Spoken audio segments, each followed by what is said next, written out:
Welcome to Brain Vision.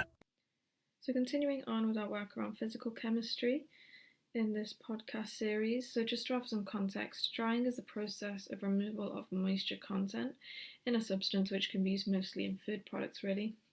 Removal of moisture from a solid and a liquid can be done just through passing a hot gas stream or airstream, and it can be classified as batch and continuous drying. So in the first part, from the given flow sheet, it is quite obvious that the process is the removal of liquid toluene as the product stream. So the gas stream that contains nitrogen is going to be the condenser in this scenario, and here the liquid toluene is collected, and the remaining gas, including nitrogen, will be sent back to the reheater, and the gas, it will be recycled back to the dryer. So the process involves the passage of nitrogen through blower to reheat, where nitrogen is used for the flammability of toluene.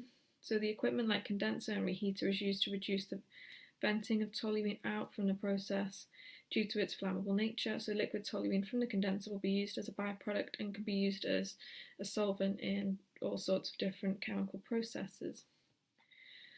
So what we can do in the second part now, we can find M.1 and N.2.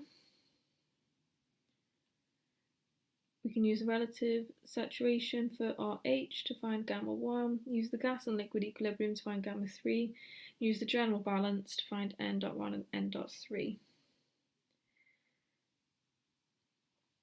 So firstly, we've got M.1, that is 255. Then we can calculate N.2, 0.489 pounds per mole per hour. Following on from this, we can use the antinone equation. Log P is A subtract B over T add C. Then we can find gamma 1 equal to 0.1324 pounds per mole.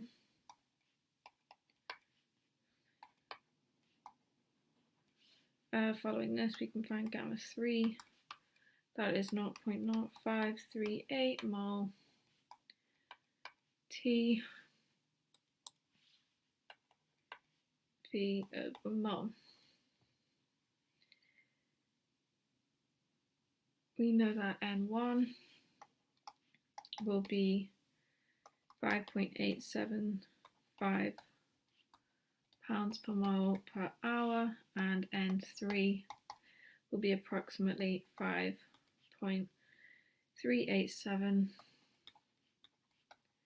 pounds per mole per hour.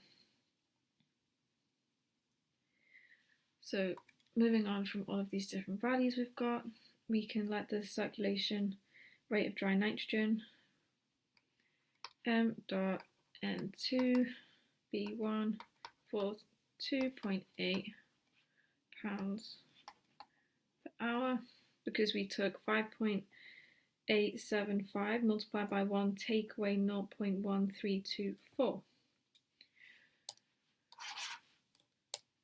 So next we can calculate the volumetric flow rate. So we have PV is equal to nRT. And rearrange the equation. So what we get is V is equal to N3 dot RT over P. What we get is a value of 2163.8 feet cubed per hour. So the nitrogen from the condenser is mixed with the blower and sent to the reheater, and so as they're saturated, they're mixed with the new feed in proportion so that they can be reused again in the process. So this will be able to reduce the cost of the overall process.